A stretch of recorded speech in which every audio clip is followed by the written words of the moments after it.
English advanced টিউটোরিয়ালে প্রত্যেককে স্বাগত জানাচ্ছি। আজকের ক্লাসটাতে কয়েকটা ট্রান্সলেশন অনুবাদ করে করে টেন্সকে ফলো করে এবং বুঝিয়ে তোমাদেরকে করানো হবে। আশা করি এই ট্রান্সলেশনগুলো তোমাদের ইংলিশ লিখতে, জানতে এবং বিভিন্ন কম্পিটিটিভ এক্সামেও সাহায্য করবে। চ্যানেলে যারা নতুন আছো তাদের কাছে একটা ছোট্ট অনুরোধ, চ্যানেলটাকে সাবস্ক্রাইব করতে এবং আমাদের পাশে থাকতে। তাহলে শুরু করছি আজকের ক্লাসের ট্রান্সলেশনগুলো। প্রথম সেন্টেন্সটাতে আছে, দেখো, নেকড়েটাকে দেখেই গরুটা তাড়াতাড়ি পালিয়ে গেল। এই যে সেন্টেন্সটা আছে, নেকড়েটাকে দেখেই, এই যে পার্টটা, এই পার্টটাকে আমরা পার্টিসিপল দিয়ে যোগ করতে পারি, আইএনজি দিয়ে এই পার্টটাকে আমরা ট্রান্সলেট করতে পারি। তারপরে গরুটা তাড়াতাড়ি পালিয়ে গেল, সেটাকে সেভাবেই রেখে দিতে পারি। দেখো, ঠিক এভাবে আমরা ট্রান্সলেশনটা করতে পারি। সিইং দ্য উলফ, এই একটা পার্ট হলো, এটা হচ্ছে পার্টিসিপল দিয়ে যোগ করা হলো, ভার্ব প্লাস আইএনজি যোগ করে এটা একটা পার্টিসিপের মতো কাজ করছে। তাহলে সিইং দ্য উলফ, তারপরে দেখো তার পরের পার্টটা, গরুটা তাড়াতাড়ি পালিয়ে গেল, আমরা সেটাকে সেভাবেই রেখেছি। The cow fled immediately. Flee, FLW, flee, এই কথাটার মানে হচ্ছে পালিয়ে যাওয়া। আর ফ্লি কথাটার পাস্ট টেন্স হচ্ছে FLED, ফ্লেড।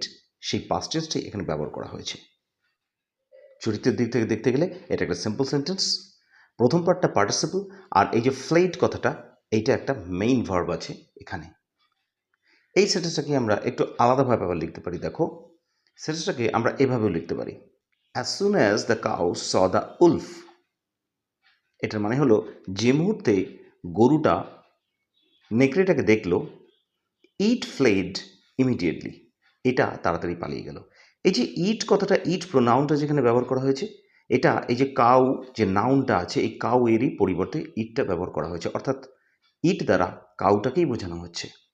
প্রথম সেন্টেন্সটাতে দেখো, সিইং দ্য উলফ, এই প্রথম পার্টটা লেখার পরে যে দ্য কাউ, এখানে কিন্তু পরের পার্টটাতেই সাবজেক্টটা মেনশন করা ছিল, দ্য কাউ। এখানে এটা একটা নাউন ছিল, দ্য কাউ, এটাই কিন্তু সাবজেক্ট। কিন্তু এখানে এই যে এই সেন্টেন্সটায় দ্য কাউ একবার বলে দেওয়া আছে, এটাই সাবজেক্ট।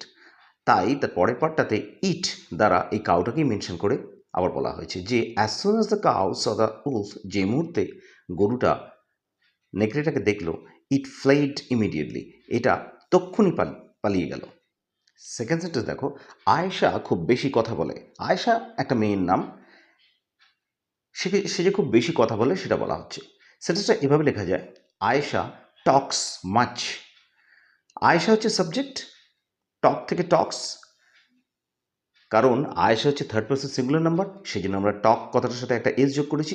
টক্স মাচ, খুব বেশি, মাচ মানে খুব বেশি, তাহলে আয়েশা কথা বলে খুব বেশি, এটা একটা সিম্পল সেন্টেন্স আছে। এই সেন্টেন্সটাকেই আবার ঘুরিয়ে অন্যভাবে আরও সুন্দর করে লেখা যায়। এই সেন্টেন্সটা দেখো, এখানে লেখা হয়েছে, আয়েশা ইজ টকেটিভ। কথাটা অর্থ একই রয়ে গেল, কিন্তু কথাটা একটু ঘুরিয়ে বলা হলো, আয়েশা ইজ টকেটিভ। এই টকেটিভ কথাটার মানে হচ্ছে খুব বেশি কথা বলেছে। টক থেকে টকেটিভ, এই টকেটিভ কথাটা হচ্ছে একটা অ্যাডজেক্টিভ, কারণ এটা দ্বারা আয়েশার যে গুণ সেটা বোঝাচ্ছে। আয়েশা যে বেশি কথা বলে সেটা তাকে বর্ণনা করছে বা ডেসক্রাইব করছে, সুতরাং এই টকেটিভ কথাটা একটা অ্যাডজেক্টিভ।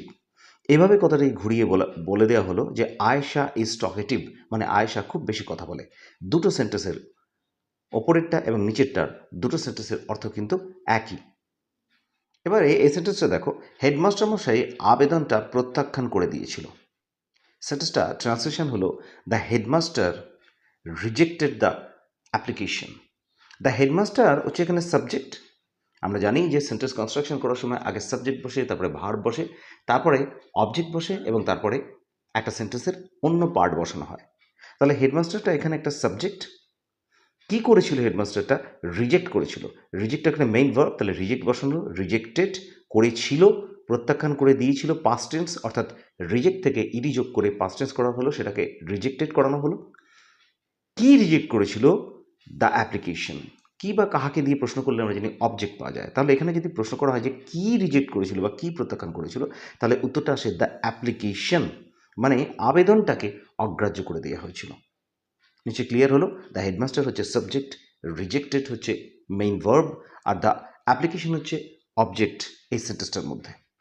সিম্পল সেন্টেন্স আছে এটা। এই সেন্টেন্সটাকেই অন্যভাবে আবার ঘুরিয়ে বলা যায়।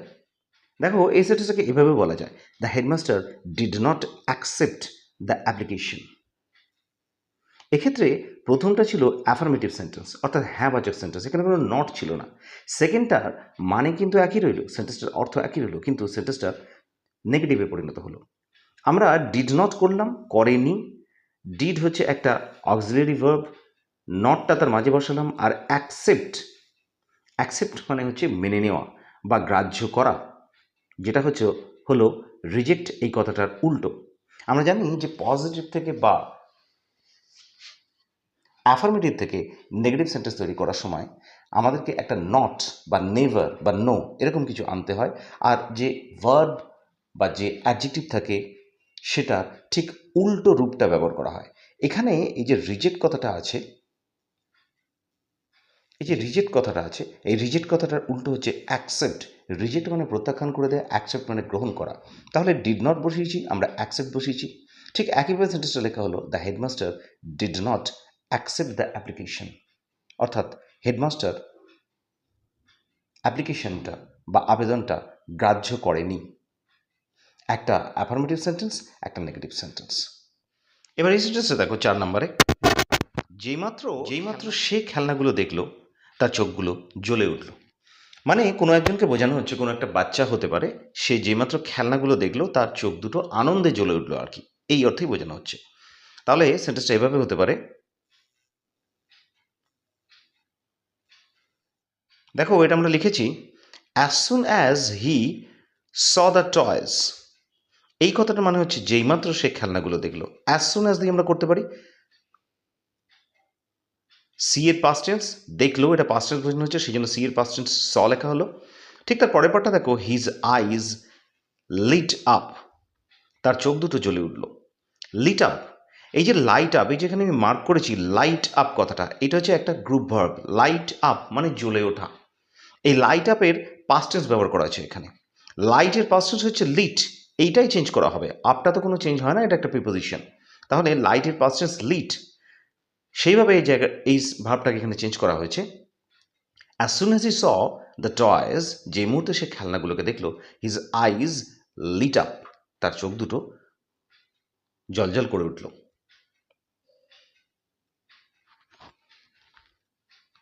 এই সেন্টেন্সটাকে আমরা অন্যভাবেও লিখতে পারি। দেখো এই সেন্টেন্সটাকে আমরা এভাবেও লিখতে পারি, no sooner had he seen the toys then his eyes lit up. আমরা এই ধরনের সেন্টেন্স আগে করেছি। এই অ্যাজ সুন অ্যাজ এই যে পার্ট, এইখানটাকে আমরা অন্যভাবে জাস্ট লিখে দিতে পারি, no sooner had he seen the toys, যে মুহূর্তে সে খেলনাগুলোকে দেখলো, then his eyes lit up. No sooner ব্যবহার করলে একটা হ্যাড ব্যবহার করতে হয়, আর তারপরে পাস্ট পার্টিসিপল হয়। তাহলে সিনের পাস্ট পার্টিসিপল হচ্ছে সি স সিন, সি এর পাস্ট পার্টিসিপল হচ্ছে সি স সিন। সেই সিন কথাটা এখানে ব্যবহার করা হয়েছে, যেহেতু এখানে হ্যাড ব্যবহার করেছে। তারপরে দেখো দেন, একটা দেন ব্যবহার করতে হয়, দেন হিজ আইজ লিট আপ, এটা সিম্পল পাস্ট টেন্সে আছে, লিট আপটা সিম্পল পাস্ট টেন্সে লেখা হয়েছে। তাহলে পুরো সেন্টেন্সটা হলো, no sooner had he seen the toys, যে মুহূর্তে সে খেলনাগুলো দেখলো, then his eyes lit up, তখনই তার চোখ দুটো আনন্দে জ্বলজ্বল করে উঠল। দুটো কথার অর্থ একই। এবার এই সেন্টেন্সটা দেখো, সে তার শরীরটাকে পরীক্ষা করেছিল। একটা সিম্পল সেন্টেন্স আছে, সে হচ্ছে এখানে সাবজেক্ট, পরীক্ষা করাটা হচ্ছে ভার্ব, আর কোন জিনিসটাকে পরীক্ষা করেছিল? শরীরটাকে পরীক্ষা করেছিল। তাহলে এটা এভাবে লেখা যাবে, দেখো সেন্টেন্সটা হলো, হি ইনভেস্টিগেটেড হিজ বডি। এখানে হি হচ্ছে সাবজেক্ট, সে কি করেছিল? ইনভেস্টিগেট করেছিল। ইনভেস্টিগেট থেকে ইনভেস্টিগেটেড ইডি যোগ করে এটাকে পাস্ট টেন্স করা হলো। যেহেতু এটা পাস্ট টেন্সে আছে, কি পরীক্ষা করেছিল? তার শরীরটা পরীক্ষা করেছিল, অর্থাৎ his body. He subject, investigated হচ্ছে ভার্ব, আর কি পরীক্ষা করেছিল, কি দিয়ে প্রশ্ন করলে আমরা যা পাই সেটা হচ্ছে object, his body. Simple sentence আছে এটা একটা। এবার দেখো এটাকে আমরা অন্যভাবেও লিখতে পারি। এই কথাটা যদি আমরা এটা লিখি, হি made an investigation of his body, এটার অর্থ কিন্তু একই হলো, সে তার শরীরটাকে পরীক্ষা করেছিল। দেখো ওপরের সেন্টেন্সটাতে ইনভেস্টিগেট এই কথাটার ভার্ব রূপে এটাকে ব্যবহার করা হয়েছিল, ভার্বটাকে ব্যবহার করা হয়েছিল, ইনভেস্টিগেটেড। আর এই যে ইনভেস্টিগেশন এই কথাটা, এই ইনভেস্টিগেটেড অর্থাৎ এই ভার্বে এই কথাটার, এই ইনভেস্টিগেট এই কথাটার নাউন হিসেবে ব্যবহার করা হলো। তাহলে হি যেহেতু নাউন হিসেবে ব্যবহার করা হচ্ছে ইনভেস্টিগেশন, তাহলে সেখানে তো আরও একটা অন্য কিছু লিখে আমাকে সেন্টেন্সটাকে ঘোরাতে হবে। সেই জন্য মেড করা হলো। মেক ইনভেস্টিগেশন কথাটা মানে হচ্ছে পরীক্ষা নিরীক্ষা করা। আমরা এভাবেও লিখতে পারি, আমরা ঘুরিয়ে এভাবেও লিখতে পারি। ডিড ইনভেস্টিগেশন বা মেক ইনভেস্টিগেশন কথাটা মানে কিন্তু পরীক্ষা করা। অর্থাৎ আমাকে সেন্টেন্সটাকে এভাবে ঘোরাতে হলো, he made an investigation of his body. সে তার শরীরের এর অর্থে আমরা অফ ব্যবহার করি, তাই অফ একটা প্রিপোজিশন এখানে ব্যবহার করা হয়েছে। অর্থাৎ সে তার শরীরের পরীক্ষা করেছিল। ইনভেস্টিগেশন মানে পরীক্ষা, এটা নাউন হিসেবে ব্যবহার হলো দ্বিতীয় সেন্টেন্সটাতে। তারপরে সেন্টেন্সে দেখো, আমি হলাম একজন ছলনাহীন বা নিষ্ঠাবান মেয়ে। আমরা এভাবে ট্রান্সলেশনটা করতে পারি। দেখো এখানে আমরা লিখেছি I M A sincere girl. Sincere মানে হচ্ছে খুব নিষ্ঠাবান বলা যেতে পারে। তাহলে I M A sincere girl, আমি হই একজন নিষ্ঠাবান মেয়ে। এখানে দেখো আই সাবজেক্ট, হই অর্থে এখানে অ্যাম মানে এখানে একটা বি ভার্ব, হওয়া ভার্ব বোঝাচ্ছি। তাহলে আই অ্যামটা এখানে একটা ভার্ব। আই অ্যাম কি, আমি কি, যদি এই প্রশ্নটা করা হয় আমি কি, আমি হলাম একজন এ সিনসিয়ার গার্ল, আমি একজন নিষ্ঠাবান মেয়ে বা এ সিনসিয়ার গার্ল। এখানে বি ভার্ব হচ্ছে, অ্যামটা হচ্ছে একটা বি ভার্ব। বি ভার্বের এখানে যেভাবে ব্যবহার হয়েছে, আমি হই একজন নিষ্ঠাবান মেয়ে। দেখো হওয়াটা এখানে আমি হই একজন নিষ্ঠাবান মেয়ে, এই যে কথাটা বলছে, এটা কিন্তু দেখো ডাইরেক্ট কোনো আমরা অবজেক্ট বলতে পারি না। যেমন মা ভাত রান্না করছে, কি রান্না করছে, ভাত রান্না করছে, মানে ট্রানজিটিভ যেরকম ভার্ব হয় তার সঙ্গে একটা ডাইরেক্ট সম্পর্ক থাকে। এখানে কিন্তু দেখো হওয়া বোঝাচ্ছে, তেমনিভাবে অবজেক্ট কিন্তু বোঝাচ্ছে না এখানে। সুতরাং এটা বলা যেতে পারে এই যে অ্যাম ভার্বটা, এই অ্যামের একটা কমপ্লিমেন্ট বলা যেতে পারে সিনসিয়ার গার্ল, একটা কমপ্লিমেন্ট, ভাবটার পূরক বা কমপ্লিমেন্ট বলা যেতে পারে। তাহলে I M A sincere girl মানে হলো আমি হই একজন নিষ্ঠাবান মেয়ে। ঠিক একইভাবে এই সেন্টেন্সটাকে ঘুরিয়ে বলা যেতে পারে। দেখো এই সেন্টেন্সটাকে আমরা এভাবে ব্যবহার করতে পারি। এই প্রথমকার সেন্টেন্সটা কিন্তু অ্যাফার্মেটিভে আছে, হ্যাঁ বাচক সেন্টেন্স আছে একটা, এটাকে আমরা কিন্তু নাবাচক সেন্টেন্স হিসেবে ব্যবহার করতে পারি। ঠিক উল্টে দিতে পারি, I am not an ইনসিনসিয়ার girl, এভাবে আমরা যদি এটাকে লিখি।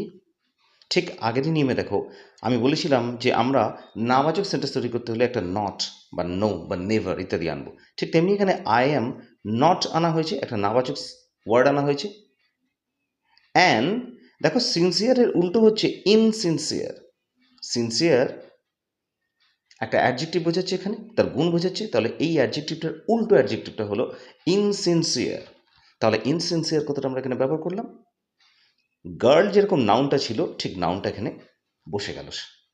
তাহলে মানেটা কি হলো, I am not an ইনসিনসিয়ার girl, আমি একজন অনিষ্ঠাবান মেয়ে নয়। অর্থাৎ প্রথম সেন্টেন্সটার মতো একই রকম মানে রয়ে গেল এই সেন্টেন্সটাতে। প্রথমটা অ্যাফার্মেটিভ সেন্টেন্স, দ্বিতীয়টা নেগেটিভ সেন্টেন্স। স্টুডেন্টসরা আজকের ক্লাসটা ছিল এতটুকুই। আশা করি এই যে সেন্টেন্সের উপরে আলোচনা, সেগুলো নিশ্চয়ই তোমাদের ইংরেজি লিখতে, ইংলিশ রাইটিং শিখতে এবং গ্রামাটিক্যাল অনেক প্রশ্নের সমাধান করতেও কাজে লাগবে। ভিডিওটা ভালো লাগলে লাইক করো, শেয়ার করো, আর অবশ্যই কমেন্টসে জানিও যে তোমাদের ভিডিওটা কেমন লাগলো, এবং তোমাদের প্রয়োজনীয় ইংলিশের উপরে ক্লাস আমাকে মেনশন করো, আমি সে ধরনের ক্লাস তোমাদের জন্য অ্যারেঞ্জ করব। প্রত্যেককে ধন্যবাদ, ভালো থাকবে।